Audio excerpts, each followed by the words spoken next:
I guess it's after 8, so we'll get started. Quick introduction for me. I am planning on taking the PJPT. I don't know if everybody is here for that, but I've also already gone through all the coursework, so at some point I'm going to share my notes. We have a special guest speaker tonight that was Jacob. How many? What were you in, like the top or the first 20 or something to pass the exam, the PJPT right after it came out? First 100. Okay, so he's going to give a nice presentation on something he and I had talked about, his note taking, and how his note taking kind of saved his ass to some degree.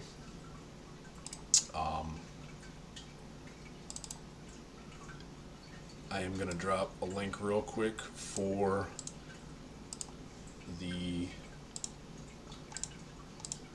why can't I paste? So we're going to be going through the free material from TCM on YouTube, 2 parts, and then once we finish that, obviously I can't sit here and really go over the paid material all that much.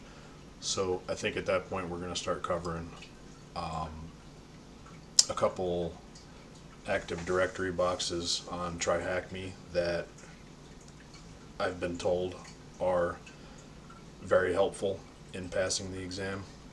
And then I have a few other guests who, already have things like their OSCP or PNTP, and they're going to come talk about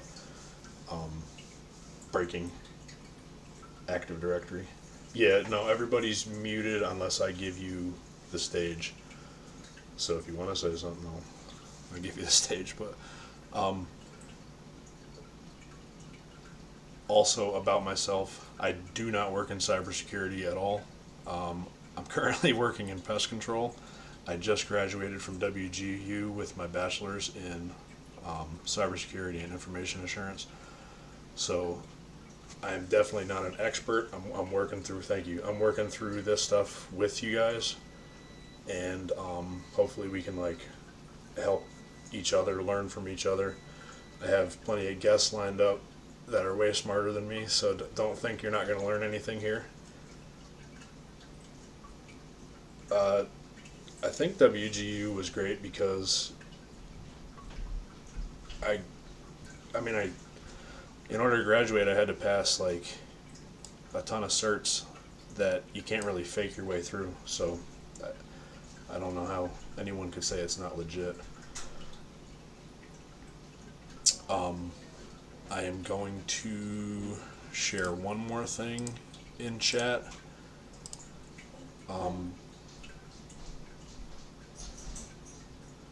Awesome, I actually did not know that you were also a WGU graduate. This is a link to my very sad GitHub, but it has a link to my YouTube that's going to have all of these recorded. It has a link in it to my notes from the practical ethical hacking, so that maybe if you guys get stuck on something while you're working through the course, you can look where I got stuck, or look at my notes and see, because there's plenty of times where something in the course did not work well and I had to go to I had to do a lot of Googling. Awesome. I think I got what was it? What was the software you had? OBS. I got OBS set up too, so hopefully mine works. This first session, so I want to cover. Hang on, I'm just trying to find. I feel like it's not even possible to go over all the material, because that's something you guys should be doing on your own anyway. This is what I would like. If there's, I know there's people here that are just starting out on the course. So if you're just starting out on the course, The little screenshot I just shared is kind of where I would like everyone to be by the next session, so that I'm going to have material on this.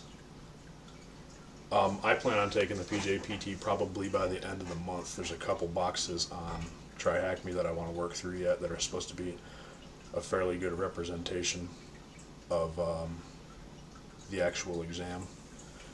And from what I'm told, like, everything in practical ethical hacking is the exam. So there's not too much to worry about if you like really dive in and learn that material.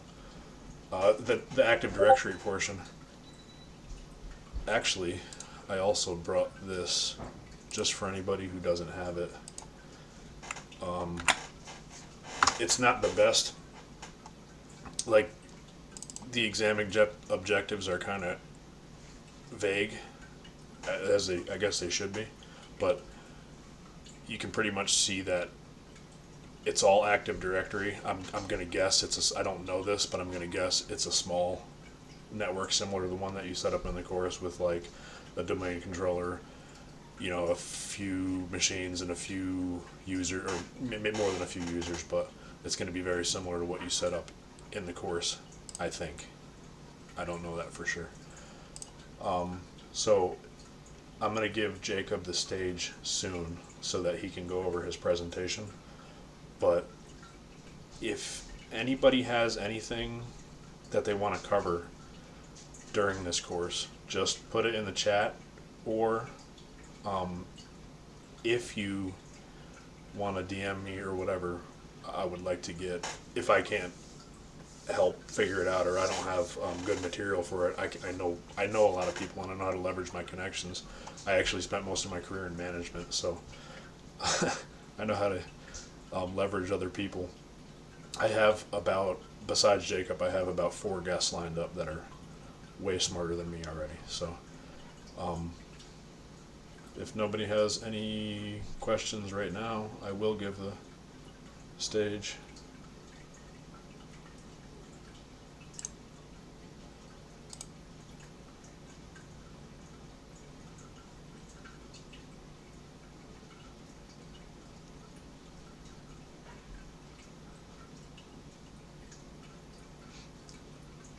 Oh, we lost him.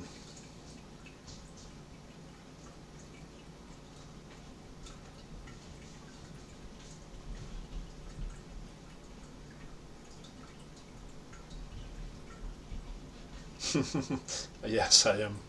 My last name is very Polish. I'm actually mostly Irish, but my father's father was 100% Polish.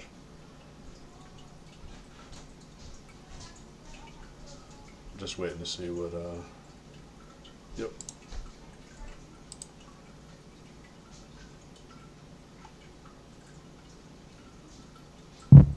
Alright, let me see if I can get my camera turned on this time without it crashing.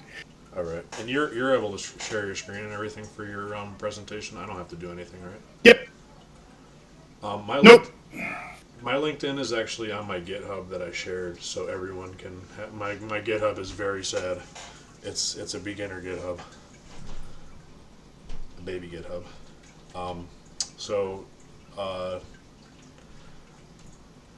If you're ready, Jacob, I will shut up. Alright. Alright, so I'm going to death by PowerPoint you guys for about 8 slides. I hope that's okay. So, just going to go over this note-taking real quick here. It's super fast. Real quick, who am I? I'm a dad, a husband, a veteran, continual learner, and an aspiring hacker. Just like Beef here, I don't work in the cybersecurity industry, but I do work in the IT field. So that helps.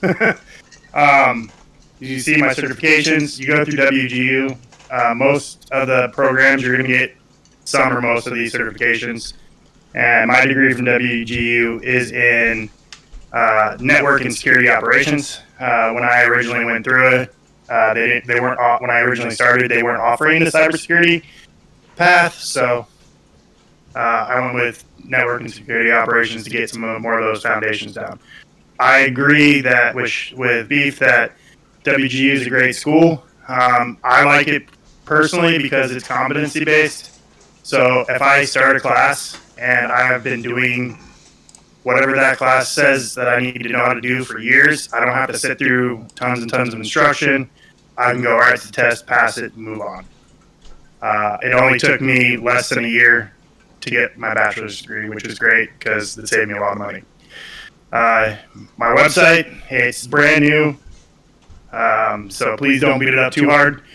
Yeah, I'm started my own home lab and doing all sorts of cool stuff in there. I'm posting walkthroughs of stuff I do, and as soon as I get back into have enough time to do more tri-acne boxes and stuff, I'll put my write-ups there and my LinkedIn. So why am I here? As Sean said, I'm one of the first 50-ish people, I think, to pass the PJPT, and when it came out and I saw it, I knew it was perfect for me, and I wanted that early adopter badge bad. So I buckled down, and as you see, I got that early adopter badge. Talking about why note-taking is important. For writing reports, how are you going to write your report from memory? You're not. For reproducing your results and for confirming your findings. All these are very important when it comes to writing a report, especially. But for reproducing your results, as Sean said, I had an issue during my exam that I think it might have been me beating things up too hard, that I had to reset my entire environment.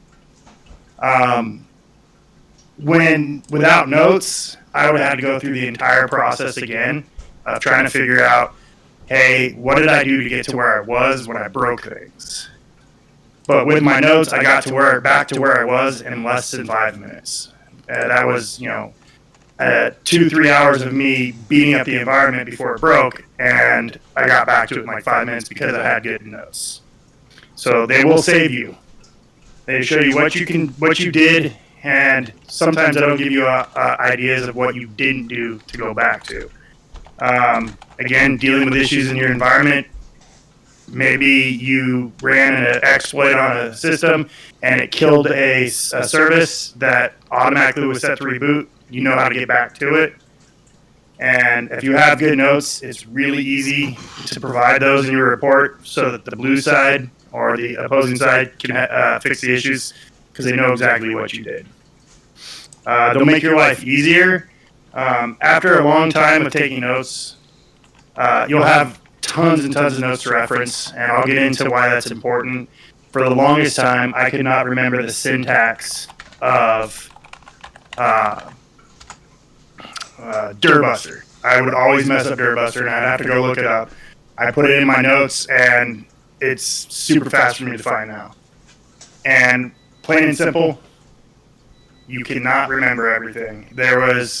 When I was doing my exam for the PJPT, I probably didn't take as good notes as I should have, and there was a couple times that I missed something that if I would have followed my own advice, would have been fine. All right, note platforms that you can use. It's all a matter of preference. I know some people who get great results just using the notepad built into Windows. I personally use Obsidian. I like all of its plugins that you can add to it. I like that it's all in Markdown. For a long time, my website was built on GitHub Pages, which is all Markdown, so I'm really used to Markdown language. Another good one is Joplin, Gitbook, Notion, OneTree, and I've seen a lot of people use OneNote. These is not an exhaustive list, but these are the most popular ones that I could find when I was writing this presentation up. Another important tool you're going to need is a screenshot tool. And make sure you take a lot of screenshots of what you're doing. When it comes to report writing, if you already have the screenshots there, you can just pull them right back and you don't have to re-exploit something you already did. I like a tool that works on both Linux and Windows platforms because I hop around between them a lot. So I like GreenShot, but I was using FlameShot for a long time. LightShot is also another pretty lightweight screenshotting tool, and I've seen people do great things with just the Windows snipping tool. Another important thing that I need to stress is to set up your environment. So my notes spread into files as well as my note-taking app. So, for instance, when I run an nmap scan, I also have it output that to a file. So I set up my directories as such so that it makes sense to me. You have to have a place where you're going to store your information so you can go back to it and find it easily later. So do what works for you. Here in a second, I'll show you what I do, and it works for me, but everybody is different. Some note-taking fundamentals. Try not to document everything. If you run a ping of something, you don't have to document it. Do it as you go, so you don't have to go back later. That's very important, in my opinion. Just having the wherewithal to know that something is going to be important, or if you think it'll be important, take a screenshot, copy the command you ran, put them in your notes, that way you have them. And then review them as you go. It's a very, very important thing that I do is I go back and look at my notes to make sure I have what I think I have, as well as it helps me give me ideas of where to go next. There's been times where I've been stuck on doing something, and instead of using Google or and reaching out to somebody who knows more than I do, I just look at my notes and it clicks something in my brain. I'm like, oh, I know how to do this. I have to do X, Y, and Z. And then I get through it. So review them as you go so you get there. And then it's better to have too much than not enough. Like I said in the first bullet, try not to document everything, but if you get to the point where you're just going crazy, that's okay. I'd much rather you have way too much information than not enough. All right, so now we're going to switch over to my Cali box so I can show you how this is done, how I do my file structures. And I thought I had my file up, but I don't. So let me pull this up. All right.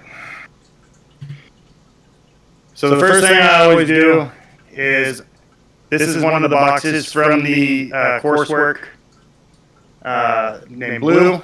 So I name it whatever it is. If you're doing the PJPT, you can set it up as PJPT. And then I do a directory for if there's multiple boxes. It's always going to be the IP address, and I'll show you why I like that in a minute. And then from there, you just do your thing. So let me pull up my terminal now. Why I like the IP address as the file name, as when you're in that directory in your terminal, you have the IP that you're working on right there. If you put it in your host file and you with the IP address, I would name this whatever you put in your host file. But I like that the fact that the IP is always there for me, because I don't know how many times I forgot what IP I was working on. So just having it there makes it real easy. As you can see in my network or my directory, I have nmap.txt. So if I pull up my terminal, it's a simple flag at the end that -O capital N, and then whatever you want to name it, and it'll output it to a text file for you. I also do some other stuff with it, and I'll show you that in a second when I bring up Obsidian.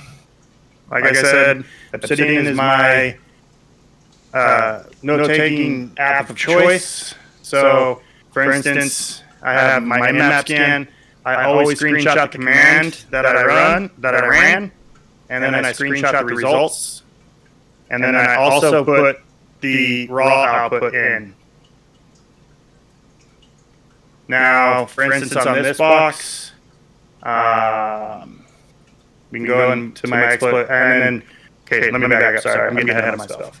In my Notes app, I also set it up so that similar to my file directory scheme, where it's the IP, and then I have an enumeration and then an exploitation folder, and then I have an overview folder.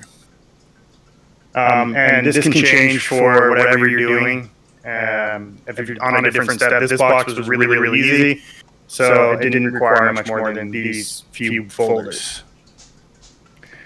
So looking at my map scan, I realized that Windows 7 Ultimate Service Pack 1 was a thing, so I Google searched it, and the first thing that popped up was Eternal Blue. So I screenshot the results, so I had them. I do this because if I go back later and I want to look up a specific one, I don't have to re-Google what I already did. I can Google the exploit I'm looking for. That just helps me. So now we're going to go into exploitation. I'm going to, I put down what the exploitation is. I put where the write-up on it is, can be found, and then I know, okay, it's metasploitable, whatever tool I'm going to use. If it's manual, I'll put manual, and then I just go through. And again, in markup, I can do headers, I can do all sorts of cool copy and paste stuff. So this is the scanner. As you learn in the course, you may not want to run this exploit in certain environments. So this is the scanner for it, just to test and see if it may be vulnerable. And then this is the Metasploit module for it to actually exploit it. And then I do the same thing. The options that you need for that, all the information that needs to be there to run the exploit is there. So, for instance, the options needed are rhost for the scanner, and I set that and get the output from it. For the exploit, again, options needed are you need the payload. Metasploit defaults to this one now, but when I was going through it, it wasn't. And the rhost. Those are the only two things you need to run internal blue. And then I also made notes that you may need to run this a few times just to get it to work. This one, it took two runs on my lab to get it to work. But as you can see, I got in, no problem. Now, go for an overview, just kind of like a wrap-up thoughts of where your notes got you. There was 9 reports open on the Nmap scan, and I linked back to it. SMB relay might work because of what ports were open. Windows 7 Service Pack 1 Google search led to Eternal Blue, and I linked back to my Google search. And then again, I linked to the execution just so I can organize my thoughts and I go. And I do this as I work through everything. And again, by all means, this is just my way of doing it. It's not end all be all of how to take notes. And I know I kind of talk really fast. With that, I'm open to any questions. I'm always available to answer your questions through Discord, LinkedIn, wherever. Please feel free to reach out to me with questions. And I also love hearing when you guys kill a challenge or an exam. So please reach out to me and let me know. And I will get back to you as soon as I can. I talk to Pseudo a lot. Pseudo Fox. I'm trying to get him to pass his test sooner than he wants to. But beyond that, I'm open to any questions you guys have. I know I went through that kind of fast. So, I can read you questions if you want, or if you want to pull them from the chat, whatever. Yeah, you can read them. Okay.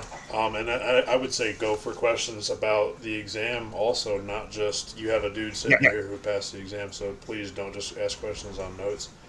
And as you can see, his notes are, you can see the difference between my notes and his. His notes are way prettier than mine. Work in progress. I use OneDrive because that's like, when I first started out, I was like watching Tyler Ramsey videos, and he used OneNote, not OneDrive. Yeah. But that's just, and I'm so used to it now, but. Yeah, and you can do pretty much similar things in Obsidian and most of the other note-taking apps. I think Heath recommends Joplin in the coursework, and I don't remember which one. He recommends one, and then Alex Olson from TCM recommends Obsidian. So again, it's all up to personal choice and what you feel comfortable doing. And I've seen pen testers and network admins who do everything in Notepad, and they do just as well. All All right, so we have outside of doing practical ethical hacking, what other resources did you use leading up to the exam? So this is kind of a mixed bag, though. So I went and did Wreath from Try Hack Me. I did a bunch of courses on Hack the Box, and it really led me down several rabbit holes that I didn't need to go down. So when they say that everything you need is in the PH, they're not joking. Everything is in the PH. And there's nothing in the rules of engagement or the test rules that say you can't have that course pulled up in a separate window helping you out. I missed a question earlier. Can we cover what we should prioritize to avoid getting into rabbit holes during our studies? I'm not looking for spoilers, but what are some stuff that if we focus on it, we're just wasting our time during our studies? I would say any there's going to be no zero-day attacks in a test environment like this. So like binary exploitation, you don't have to worry about building your own exploits. You don't have to worry about everything is. And what's great about PJPT is you can use any tool, unlike the OCT where you can only use Metasploit with one box or certain tools are off limits. You can use whatever tool you want. So just know how the Metasploit tool works and what it's doing, and then also know how to do it manually. Because maybe your tool won't work, but the manual way will. I would probably ignore things like zero login or like printer stuff. Yep. I doubt that's going to be on there. Let me just... Anything that isn't covered in the PH for this exam, ignore it.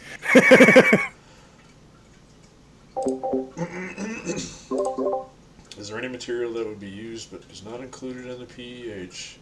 Just to be crystal clear, that is EDR detects MSF6. Why is it discouraged in the OSCP? So there's nothing in the exam is not included in the PH, like I've said.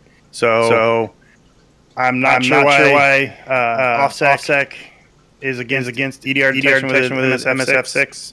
I haven't taken that exam yet, but it's on my to-do list right after the PMPT. I can also say for screenshotting, I use GreenShot like every single day. Yep. Like I said, I was using Flameshot for a long time. And it broke on my Linux machine, and it made me mad. So I put GreenShot on, and I liked it, so I put it on my Windows machine too.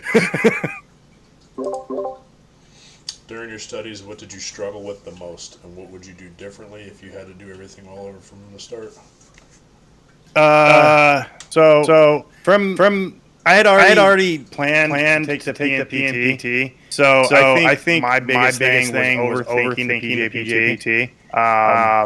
If I had to do it all over, I wouldn't change so much as what I did because I learned a lot more than what the PGP tests you on.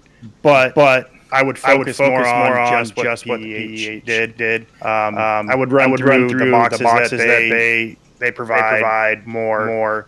Like I said, I did Wreath right out of my studies for the PJPT. Right after I did the Practical Hacker course, and nothing in Wreath really helped me. But it did give me an insight to how Active Directory things work. But none of the exploits or anything you learn from that box will be anything that you have to worry about.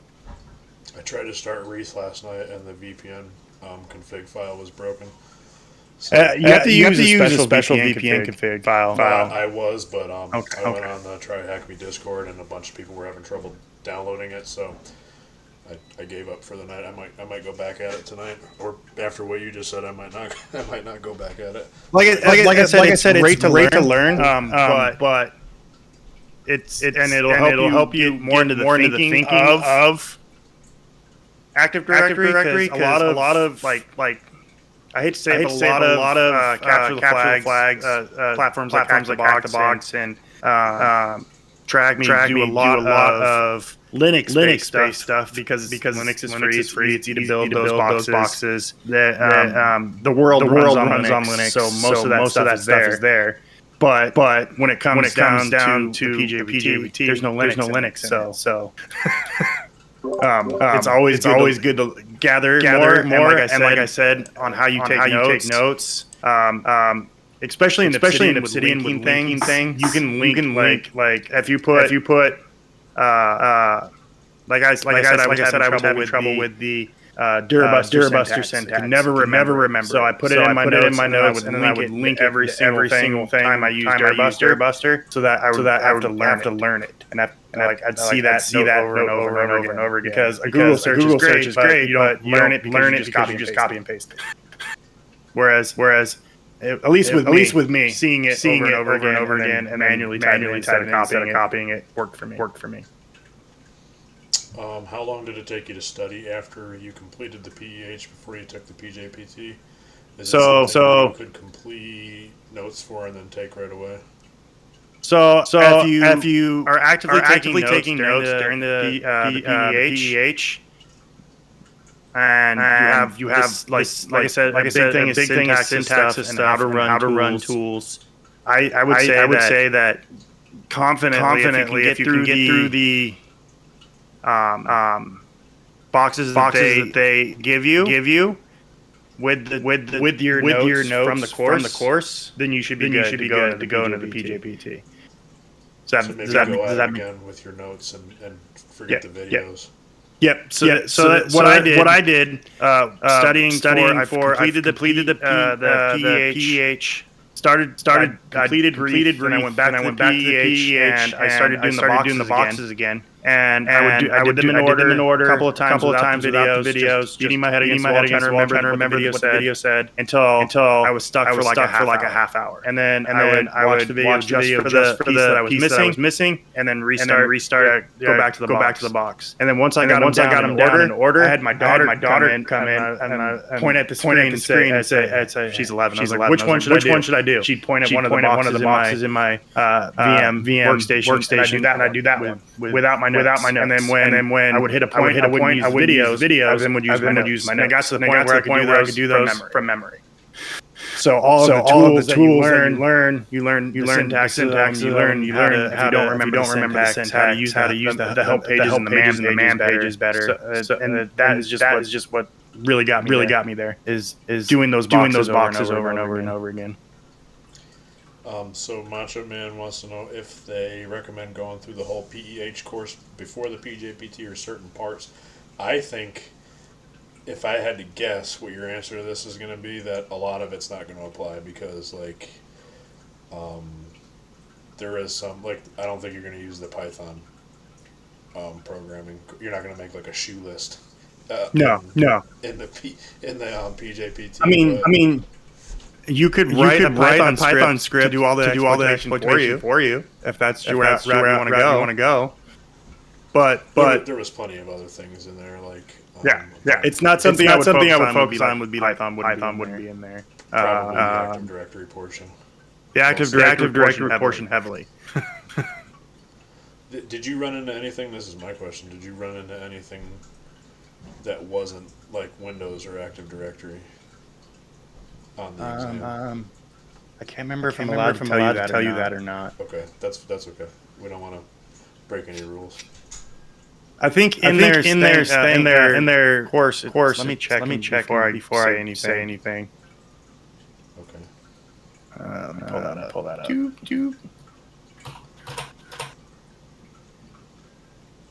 Certifications. They're getting so many certifications now.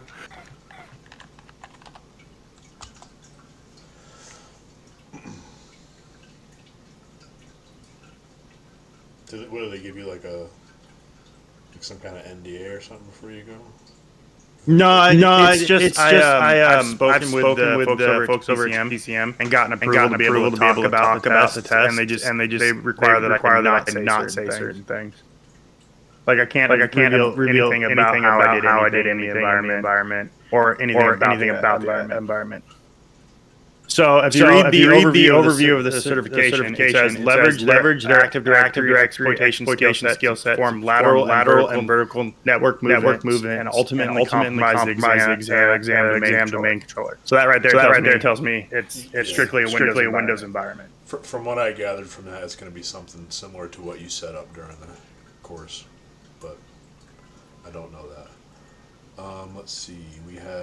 Can we pass the PJT without knowing much Windows privilege escalation?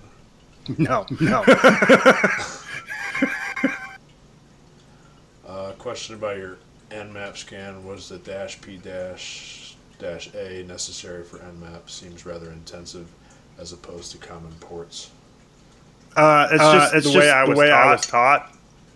That's the way in the coursework does it. I remember him saying just to cover your ass because you may never know what pops up. Yeah, and there are sometimes that if you don't do -P, a port won't pop up that you were looking for. So it's just the way I was taught to do it. I mean, you can customize your Nmap scanning however you see fit. As someone who is weak with web app testing, would you recommend I prioritize this weak point, like taking a Burp Suite course, or keep focusing on AD? I don't know how far you've made it, but I can tell you there is quite a bit of web app stuff in the. It's not like really intense, but there is quite a bit of web app stuff in the PEH. I will say that the PEH is also for the PMPT, but you have a couple other courses. So it's like courses rolled in to cover both certifications. You only need to know what's in the PEH for the PJPT, and you need the other I think four classes. So there may be some stuff in the PEH that you don't necessarily need. I would stick with it says in the overview Active Directory exploitation. Yeah, I definitely feel weak on web app after the PEH. Also, I wouldn't feel super comfortable with it, but they do say over and over again that everything you need to pass is in the PEH. Yeah, and like when I went up to days before taking it, I asked in their Discord, hey, is there anything else? People recommended like I said, down rabbit holes that probably spent. It only took me a total of you get two full days to take it, and it only took me 16 hours to finish it. Yeah, I did it in one shot. Brought you snacks, right? Yeah, wife brought me snacks. That's another important part. Is if you have family that is in the house, make sure they know what you're doing. Are supportive of it. She brought me snacks. I did go to sleep and wake up. Like I think I took a 3-hour nap and kept going. And I would already finished it at that point. I was redoing it to make sure. So that's another thing I would highly recommend with PJPT to make sure you have all your stuff. Is once you're done and you're like, yes, I got the controller. You can reset the environment and do it just with your notes. If you can get it. Because if you can't get it with just your notes, it's not enough for your report. I'm gonna move on to the next one, so you guys aren't looking at the side of my head the whole time. We got a couple more questions, but I have one before that. It's not proctored at all, is it? No proctor. Okay, they don't record. Nope. Okay. Let's see. Is there ever a need to back up the box as you go in case something breaks? No. If it breaks, like I broke mine, you have to reset the environment. You have no options. It's hosted in I think it's posted in the cloud. So you don't have any control over the box. So if it breaks, the only thing you can do is reset it. There's no limit to resets, right? Nope. Not to my knowledge. I reset it 4 times.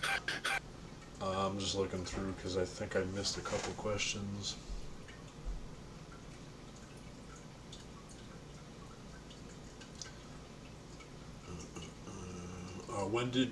When did you know you were ready for the exam?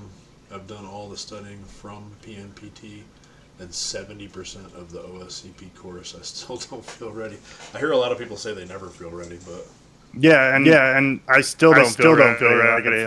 I passed it, and if they told me, hey, we want you to take it again, I would. Shit. Okay, give me a day.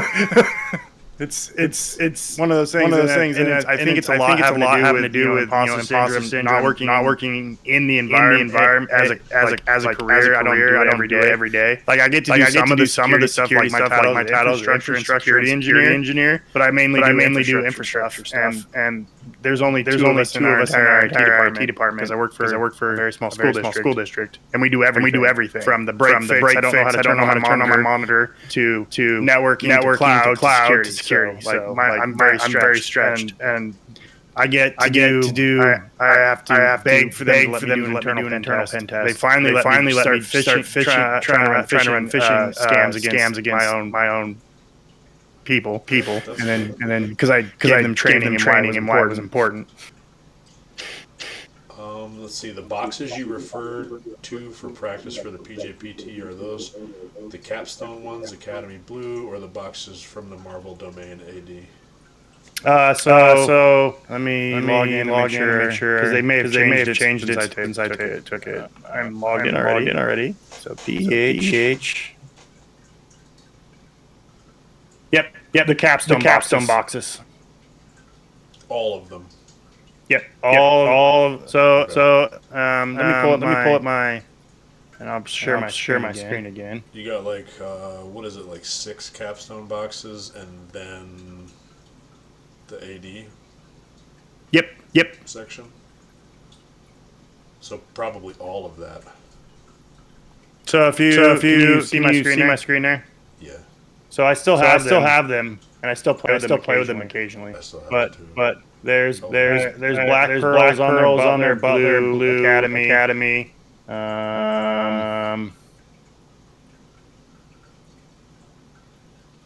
Spider-Man, Punisher, and Marvel DC are all their Active Directory boxes. Yeah, so all in dev.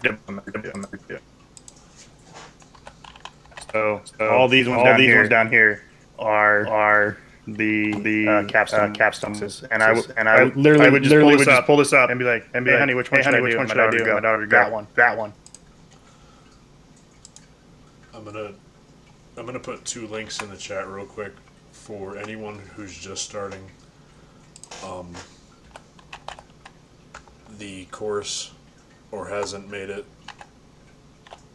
too far yet. Yes.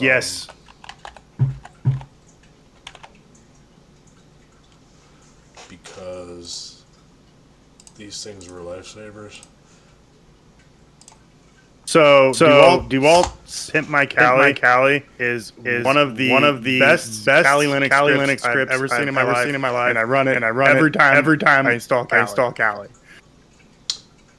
And the from, I don't know if you use Pimp My AD Lab, but that made that super easy. I set the labs up myself because I wanted to just get that hands-on Active Directory, and then I had some problems with some exploits working, so I scrapped everything. Installed it again with Pimp My AD Lab, and never had another issue. So save yourself a headache. Yep, the Pimp My ID. One thing I will say about the AD Labs is you have to run it multiple times. And it says it in the documentation, but nobody reads that. It's one of the number one questions that's in the course help for the PEH is Pimp My AD Lab didn't work. You have to run it multiple times. And it will also kill your internet connection on that box. It doesn't have an internet connection, but it still has a network connection. Don't worry. The capstone boxes, somebody asked where you can find the capstone boxes. I'm pretty sure those are all in the paid portion of the course. I don't think any of those are in the free, but I might be wrong. I think he talks about them in the free version. I have to look at that. Yeah. I haven't looked at. There's 2 parts to the YouTube series, so maybe they're in the second part.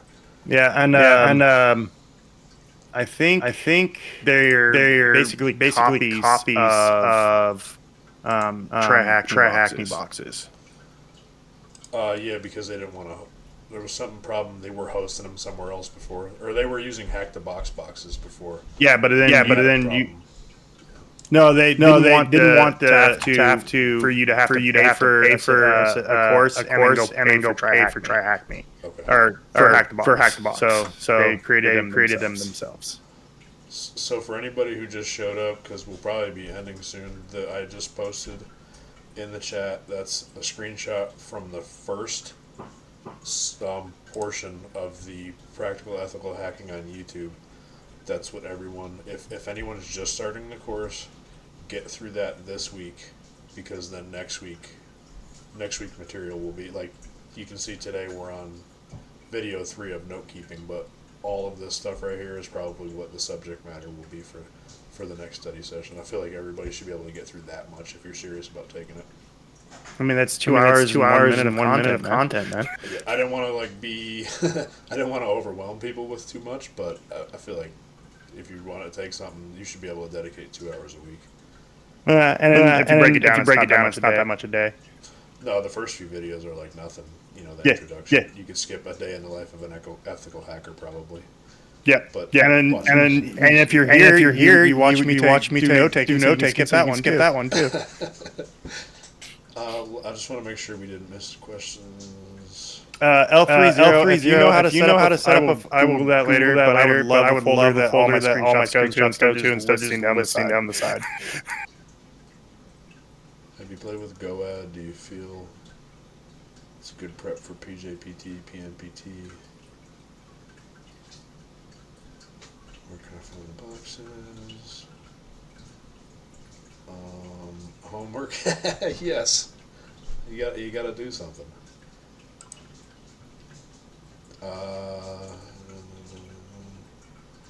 Anybody else have any more questions? I don't. You got the dude here. And if you don't want to talk in here, ask questions. Like I said, in my little PowerPoint, I am more than happy to answer your questions through Discord, LinkedIn, wherever. If I can answer them, and don't break. I won't break any of the exam stuff that I told them I would talk about it. Yeah, I definitely plan on taking the exam. I don't know how many. So what I had said in my all my posts is like, even if you don't want to take the exam, you're going to learn something in these study sessions. I like doing them. I like teaching. I like bringing guests in because I learned just as much today as anybody else. And